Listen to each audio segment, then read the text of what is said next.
Lessons must be learned from a summer of wildfires.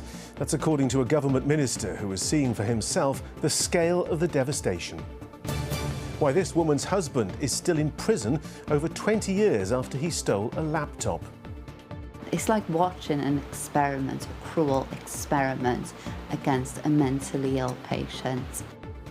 The community battling to save a popular cycle path that's become an impassable jungle. And we celebrate another of our great public parks, which began life as something entirely different. Find out what it was later in the programme.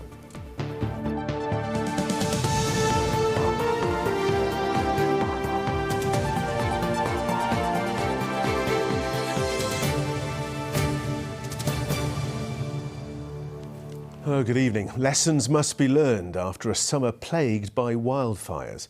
That's according to Welsh Government Minister David Tristan-Davies, who today visited Treherbert to witness the scale of the damage caused by a blaze which is still burning. As fire crews and the army continue to tackle fires across South Wales, Davies reiterated the need for a wildfire summit. Well, our reporter Mike Griffiths is in Treherbert tonight. Mike, clearly lots of work to be done to prevent the scenes we've seen this summer being played out again. That's right, Jonathan. A lot of work to be done to plan, to evaluate, but also if these things are to happen again, how we can be best equipped to tackle these fires efficiently and effectively. We've been seeing firsthand today the mammoth effort that's been carried out just here in Treherbert, along with scenes elsewhere in the country we've shown in recent weeks, from agencies, from multiple fire operations and even the army, and seeing how that's worked and what could work better in future. Another blackened mountainside, and yet again a major response needed from firefighters. They fought hard to stop the flames above Treherbert from reaching people's homes, a challenge that drew in crews from across the UK and the army. We've had 14 wildfires burning at the peak of this major incident, which is why we declared the major incident. If anybody is in doubt, we are in the midst of a climate change crisis, and we need to really look at our capacity. But it's not just capacity. We need to now start really looking at the holistic management of land. We need to look at things like the provision of helicopters, but it's not just helicopters. There's a broader issue here. Well, standing here, you get a really good illustration of the scale of the challenge. You can see this terrain and the height that we're at and the difficulties of it. And you can see also the sheer number of vehicles and personnel who've been brought in to fight the fires from all over the country. We understood that the terrain was particularly difficult and the fire service needed access to get hoses. We deployed a team of 30 who worked in 2 shifts of 15, cutting down foliage, clearing shrubbery. At the foot of the mountain, another significant effort. This from the community to support the firefighting teams. We've been open, day and night to support services here, provide teas and coffees. People have been sleeping here. We've had the Gurkhas in. It's been the command centre and everything in between. The Welsh Government has pledged a fire summit to prepare for the future. As he met firefighters today, Minister David Tristan-Davies insisted challenging voices will be heard.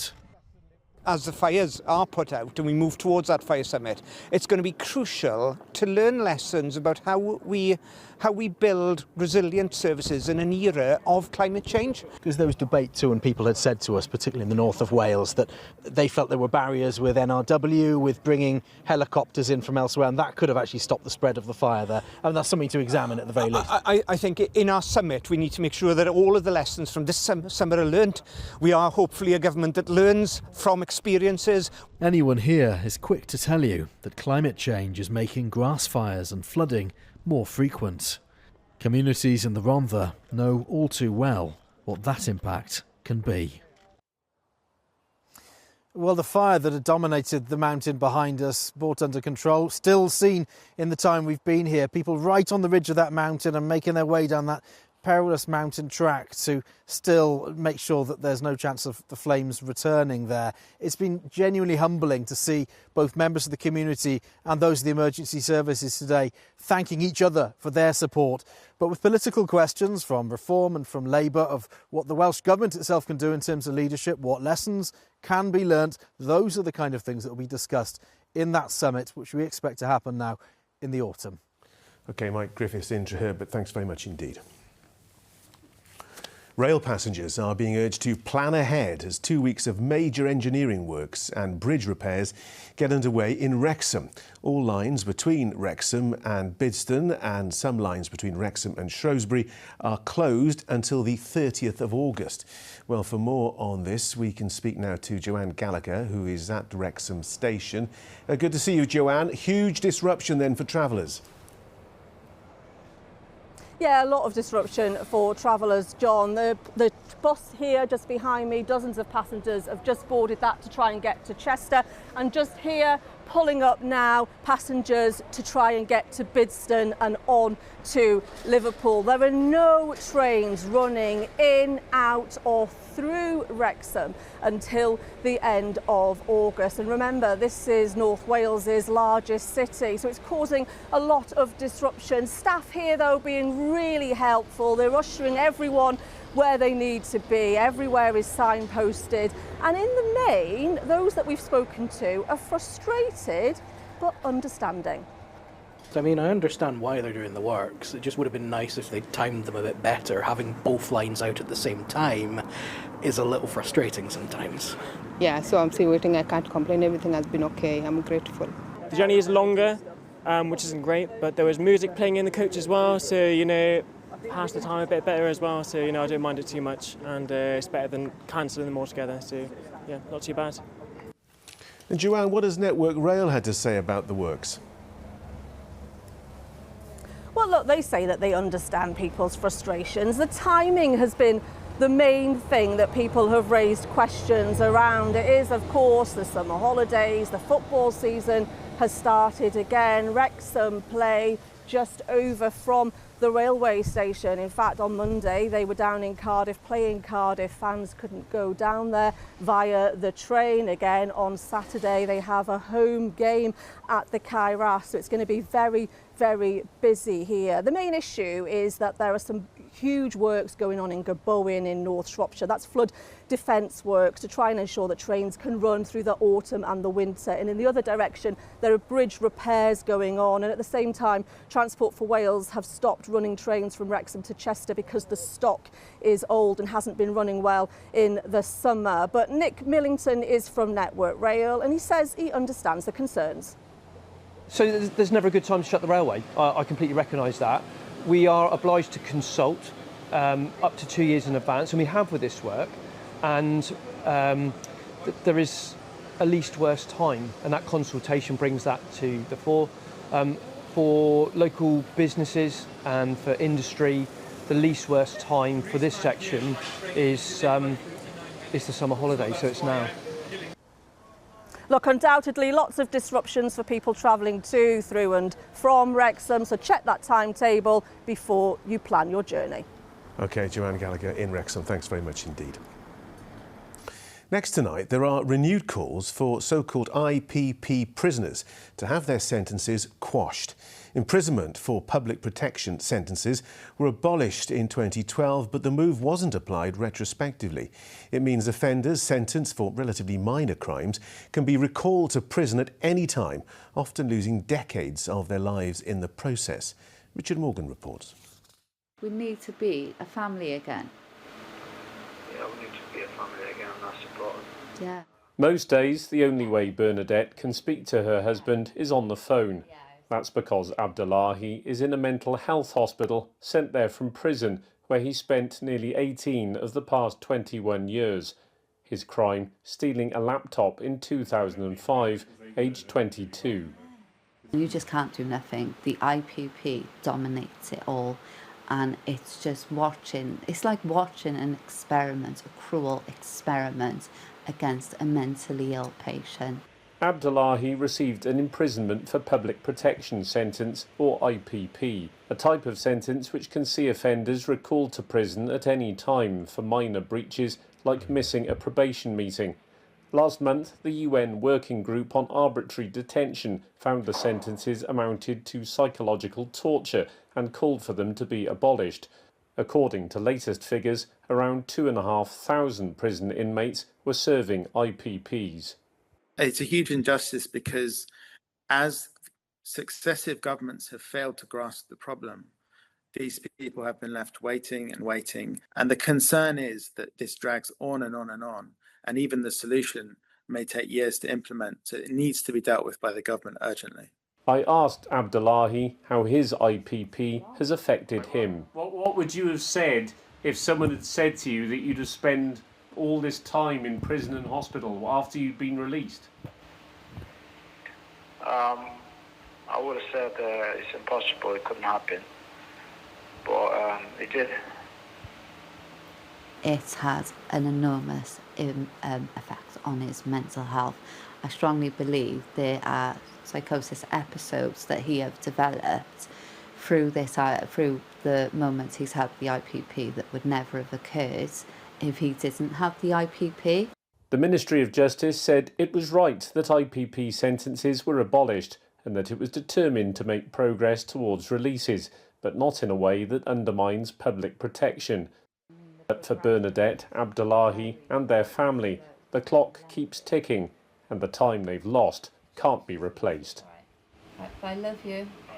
I love you. Bye. Richard Morgan, ITV News.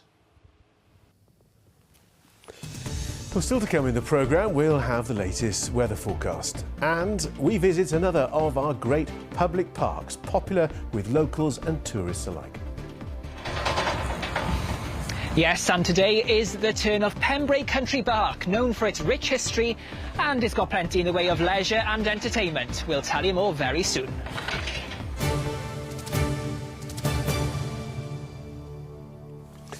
But first tonight, users of a popular cycle track have been left frustrated after it was closed due to safety concerns. The Garw Valley community route runs through land owned by Network Rail, and a large section has become overgrown and impassable. Campaigners want Bridgend County Council to take the land on, and a petition for it to reopen now has more than 1,100 signatures. Hamish Auskerry has more. You can see today the strength of feeling among local residents about this path. This is a really important arterial route for people. It's the one way that people can get down towards Garw Country Park safely to access other parts of this beautiful part of the Garw Valley. And we can show you from above where this sits. The land the path passes through is owned by Network Rail. And today, in a joint statement by them and the local authority, they say this path is no longer safe for people to use. Well, we've been speaking to some of the people who've gathered here this afternoon to protest at the continuing closure of this important path. If you walk on the main road, the pavement is not continuous. It ends, you have to walk on the road, and it starts again. So this acts as a pavement to safely get down as far as Bryn Menyn. The social side of it is important as well. You know, we've run out of third spaces where people can just socialise. So having somewhere where we can just go for a walk, stay active, it's a beautiful valley as well. So losing access to that is really upsetting. So getting access to this again is important, and you can see the turnout here shows exactly that. Both Network Rail and Bridgend County Borough Council say they recognise the importance of the Garw Valley community route to residents in terms of their well-being and access to the outdoors. There has, though, for quite a long time been an impasse as to how to find a long-term solution to this issue. One of the local members of the Senedd is now calling on Network Rail to act. They need to prioritise this. I know they're a busy organisation, but this has been going on for years. And the people who are disadvantaged because of this are the people who want to cycle and walk along this route, the parents, the children who want to access here. So that's the real priority here. I think it can be done, but we want Network Rail to listen, sitting down with Bridgend County Borough Council, sit down with Welsh Government and get this done. Well, Network Rail and the local authority say they're discussing between themselves and other key stakeholders to try and find a longer-term solution. They promise to update residents and locals as soon as any developments take place. In the meantime, they ask people to respect the closure, as they say trespassing on the route at the minute is unsafe and could put lives at risk. Hamish Auskerry, ITV News in Llangaina in the Garw Valley. Now, for 60 years, it's connected us with war-torn, disaster-struck communities around the world. The Disasters Emergency Committee launched its first TV appeal back in August 1966. Since then, it's raised more than £2.5 billion through 80 appeals, from the Ethiopian famine of the 1980s to the ongoing conflict in the Middle East. The DEC has helped get vital aid to those in need. On World Humanitarian Day, Hannah Ludlow has been looking back at the organisation's work. The first TV appeal for the Disasters Emergency Committee came after an earthquake in eastern Turkey in 1966. The BBC and ITV both ran appeals, raising the equivalent of more than £10 million in today's money. Former ITN editor-in-chief Richard Tate, now a professor of journalism at Cardiff University, has worked closely with the committee. The DEC system is unique because it actually gives the aid agencies access to broadcasters' airtime in a way that no other organisation can. Throughout the years, the DEC has impartially supported communities impacted by man-made disasters like war and natural disasters. Among the largest of those was on Boxing Day in 2004, when an earthquake off the coast of Indonesia caused a tsunami which hit 7 countries. Madara Hetiarachi was visiting family in Sri Lanka at the time. She now works for the DEC. It felt really eerie because we didn't know what was happening. We were thinking of floods. And then as the hours went by, the true picture emerged. A DEC appeal raised a staggering £392 million. That would be more than £700 million today. More recently, events like the Concert for Ukraine, broadcast on ITV following the escalation of the conflict in 2022, played a part in the overall success of the appeal. In 2024, the DEC began its appeal to help people suffering the consequences of the conflict in the Middle East.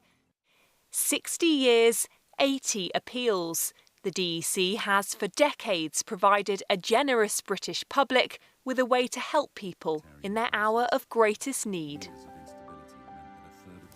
Well, joining me now from our London studio is Natasha Tierney from the DEC. Thank you for joining us. Most people only think about your organisation when those TV appeals hit the screens in a moment of crisis, but your work goes on 365 days a year. Tell us more about that.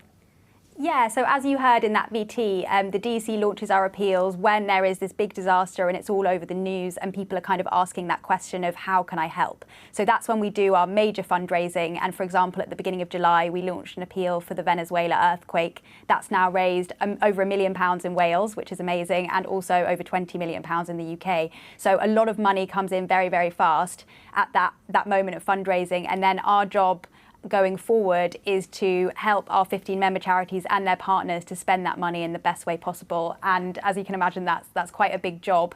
The first 6 months of DEC appeals are usually focused on emergency response, so things like food, clean water, shelter, medical care. But then the goal going forward for the next 18 months or so is to really help people get back on their feet to recover, so things like livelihoods, getting them back to work, rebuilding homes if there's been an earthquake, things like that. So yeah. And in these tough financial times, do you find it more difficult to prize money out of the British public? We know that the cost of living must mean that some people don't feel like they can donate, and we fully understand that. But then the crazy thing about the DEC is that it's been going on for 60 years, and there have been 80 appeals during recessions, during everything, and people give. The UK public, the Welsh public is so generous. And yeah, it's really inspiring to see just how people find the money. Looking back at your 60 years, what have been the highlights? What are you most proud of? I think I'm most proud of how we've connected, during an appeal, we really connect people here watching the news on their sofa with people on the other side of the world who need help. And I think that's such a unique thing to be able to do that. And I think it's amazing. £2.5 billion is incredible. So I just hope that we can continue to do that. Well, huge congratulations, Natasha. Thank you very much indeed for joining us. Thank you for having me. Now, Whether you're packing a picnic or just after a spot of fresh air, figures show that Wales's parks are officially our favourite outdoor destination. This summer, our Park Life series is showcasing the stories and secrets of our favourite green spaces, from small urban gems to sprawling country parks. Our next stop is Pembrey Country Park, nestled on the Carmarthenshire coast, and Lewis Rhys-Jones is there for us tonight. Lewis, it's not your typical country park, this. It's definitely not, John. There's plenty to do and to see here, whether it's hopping on a toboggan or perhaps venturing up this hill to the top of the ski slope before making your way down. But aside from that, if you do come to Pembrey Country Park, chances are the first place you'll want to start your trip is the beach. Cefn Shidan, 8 miles of pristine coastline. It was the first beach in Wales to earn a prestigious blue flag, an accolade it proudly holds to this day. But beneath the scenic beauty lies a hidden past. Around 300 ships are believed to rest under these sands. There's a number of shipwrecks going from the sort of 17th century right up to the 19th century. They would come in here for the coal, the steel, the tin plates that was produced here. It's the first example of the real industrial heritage of the area. Large shipping companies, instead of paying the local captain who knew his way around the shifting sands of Pembrey, "Oh, we'll be okay," they said, and then they would get trapped.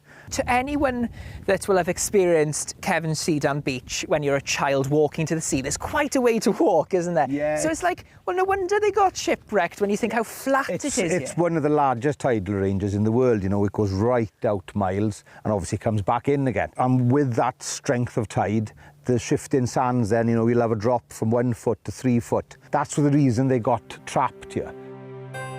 From the 19th century, Pembrey was home to a munitions factory, which operated throughout the First and Second World Wars. And even now, the country park continues to offer glimpses into the past. These are one of the munitions bunkers, what they were called, because the Luftwaffe were trying to bomb places like this. They needed to create very strong bunkers to store those incendiary materials, bombs, rockets, and some machinery. So we've got them throughout the park. They're not actually open for the public to walk through because obviously things decayed through the world, but the one thing that has taken home here is bats. On a personal note, I can recall so many happy days out here as a family. While my brother mastered the art of kite flying, I preferred a much more laid-back approach. The second donut. Oh no. Buying good donuts. Yes, there's been many happy times spent in those picnic areas enjoying a good donut. But from this, the highest point in Pembrey Country Park, you can see all the way to the town of Llanelli over my shoulder, and it follows the Lycha estuary to the stunning Worm's Head in Gower. And while we've been learning a lot about these 500 acres and the history they've played in West Wales, this opened as a country park in 1980. What's nice about it is, yes, people will pay for the parking or the permit, but once you're in the park, there's a number of things you can do that don't cost anything. So we've got our walking trails, we've got the nature trails where you can have a little bingo card and tick off little animals or leaves that you'll see along your walk, and just enjoy the beach as well when it's like this. So it can be a really cost-effective day out for families as well. So, is it as popular as ever here? It's quite a few years since we've been here with our daughter, but now we've got a grandson. We thought we'd come out for the day and test our new motorhome out. I went it's with my own family, so it's nice to bring my children as well, and it's just getting better as the years go on, so it's win-win really. Who's been to Pembrey before? Hands up. Oh, so you've all been here before. What's your favourite part then? Going in the water and the ice cream. I'm going to the park, come with friends and, yeah, go to the beach. Whether speaking to the team responsible for its upkeep or the visitors here to enjoy, one thing is clear: Pembrey Country Park has earned its place as a jewel in Carmarthenshire's crown. Yes, indeed, and alongside all of that, activities are at the heart of the park's popularity. Now, if you had anticipated to see me skiing from the very top all the way down to the bottom, I'm sorry to disappoint, I can't actually ski, but we've come up with a good alternative, tubing, and you can actually book on to this. I'm going to jump in it, even though it does look like it belongs on a water slide, and Liv is going to kindly push us down. John, you better pay attention. I'll be getting you to do this next. Woo! Ah! Ah! Not on your Nelly. No. I think he's all right. Let's take a look now at the latest weather. It's been a bit cooler out there for most, with a few patches of rain. Let's see how things are shaping up as we nudge towards the weekend in the company tonight of Des Coleman. Midday Mayan temples, followed by sunny afternoons on the sand. TUI sponsors ITV Cymru Wales weather. Hi, great to see you. Thanks for joining me. Do you know something? When it came down to our weather story today, it wasn't a bad day, but ultimately, well, we did see some of those showers, certainly to the far northern parts of our patch. We did hear the odd rumble of thunder as well. Most of the UK is going to see some rainfall over the next 48 hours. And on top of that, when it comes to temperatures, we'll start seeing those return to where they should be for this stage in the year, certainly by the time we get to the weekend, because we're getting this northerly flow.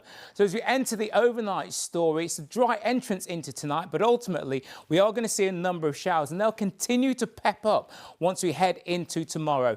Temperatures dipping down to around 12 degrees, 54 degrees Fahrenheit, and certainly once we head into tonight and tomorrow, we see this thunderstorm warning. That means we are going to see some hail, maybe a little bit of lightning as those heavy showers drifting. Remember, it's falling on ground that's quite hard, so we could see some localised runoff.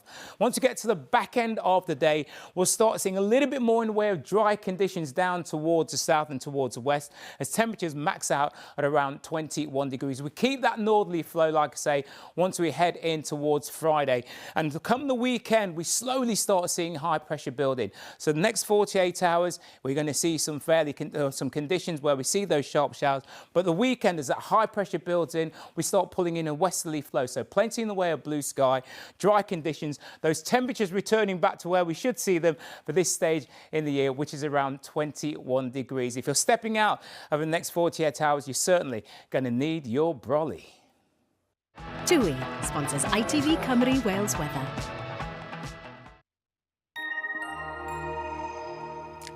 Don't worry, I've checked. Lewis is safe and well at the bottom. Thanks for joining us this Wednesday, though. Hamish Auskerry will be back a little later with the late headlines. But for now, from all of us on the programme, enjoy your evening. Bye-bye.